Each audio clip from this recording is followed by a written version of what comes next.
yang terhormat. Perkenalkan, nama saya Odo Samuel Pian Manalu dari Provinsi Sumatera Utara.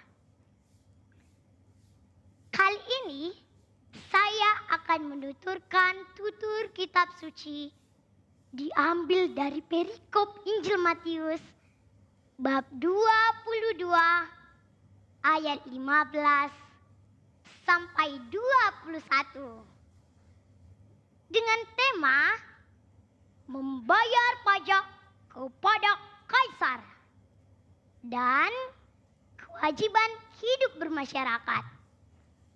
Ginilah ceritanya.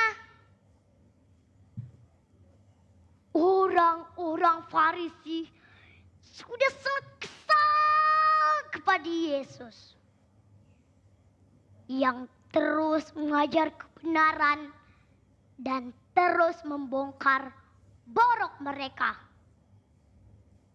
Sudah semakin tampak reaksi masyarakat. Makin hari semakin banyak yang mengikuti Yesus. Artinya semakin berkurang pengikut orang Farisi. Jika pengikut orang Farisi berkurang, maka uang masuk mereka juga berkurang. Iya kan? Kondisi ini harus dihentikan. Pikir mereka. Cara menghentikannya bagaimana?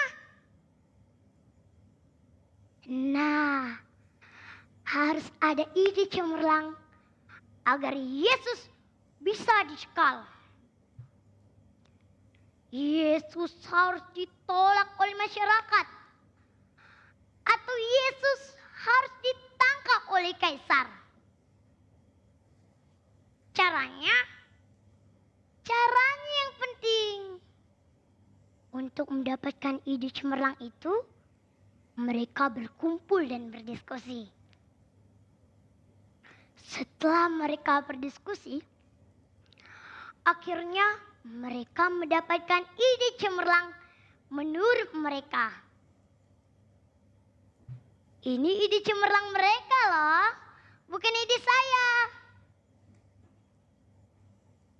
Orang-orang Farisi itu pun menyuruh murid-muridnya agar pergi bersama orang Herodian. Mengapa orang-orang Farisi menyuruh murid-muridnya?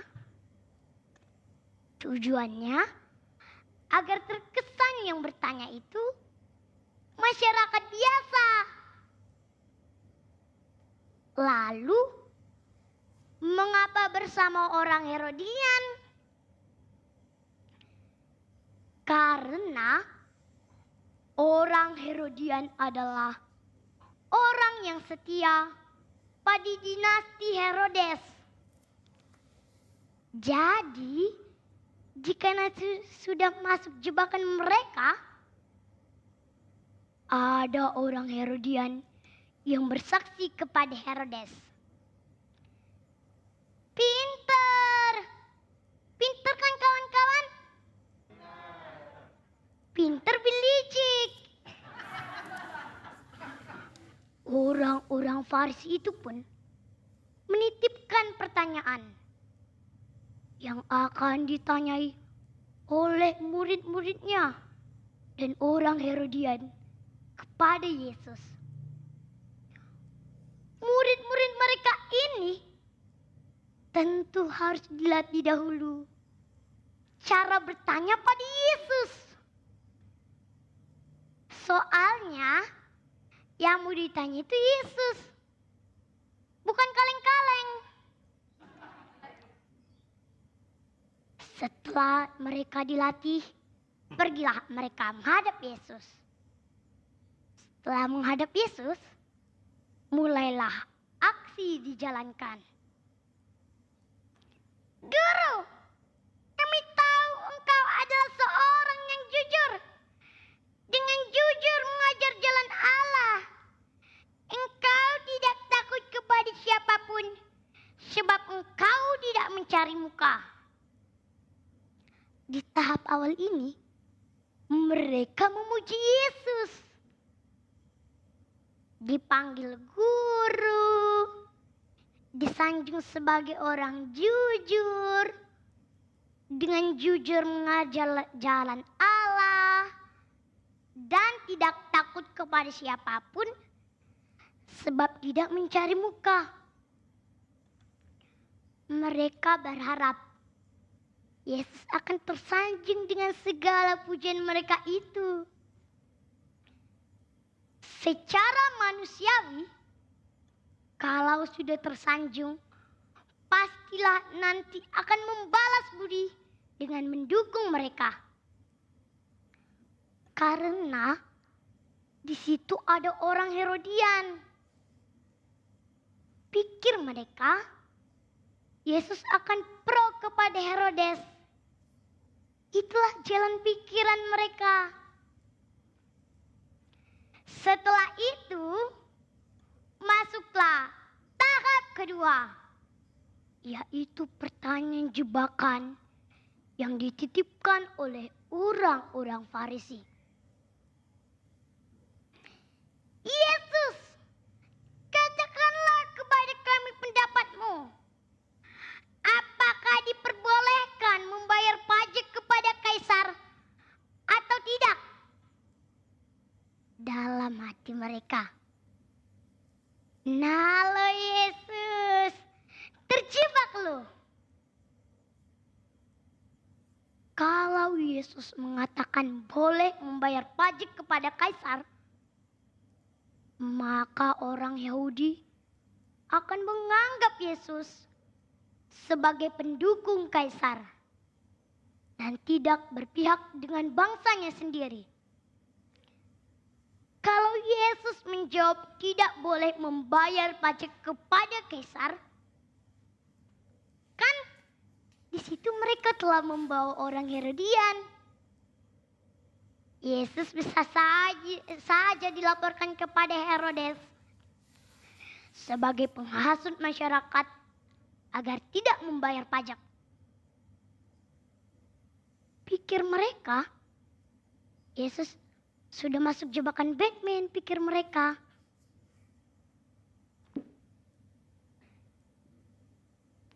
Tetapi ternyata di luar harapan mereka. Yesus tahu kejahatan hati mereka dan berkata, "Mengapa engkau mencobai aku, hai orang-orang munafik?" Mendengar perkataan Yesus ini, tentu hati mereka mulai ciut karena ketahuan rencana busuk mereka itu. Tetapi Yesus tetap memberi jawaban atas pertanyaan mereka itu. Yesus meminta mata uang yang dipakai untuk membayar pajak itu. Lalu bertanya, "Gambar dan tulisan siapakah ini?" Mereka menjawab, "Gambar dan tulisan kaisar." Lalu kata Yesus,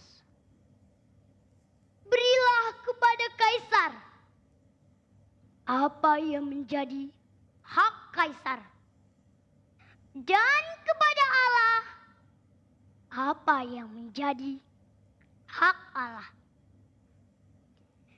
Yesus tidak menjawab seperti harapan mereka itu, hingga rencana busuk mereka itu menjadi kandas. Kawan-kawanku yang terkasih dalam nama Tuhan Yesus, dari jawaban Yesus ini, Yesus mengajarkan kepada mereka dan kepada kita bahwa hidup di dunia ini perlu bermasyarakat, bernegara, dan bertuhan. Memang sejak semula Allah menciptakan kita sebagai makhluk sosial yang membutuhkan orang lain. ini selaras dengan hukum kasih yang menjadi hukum utama.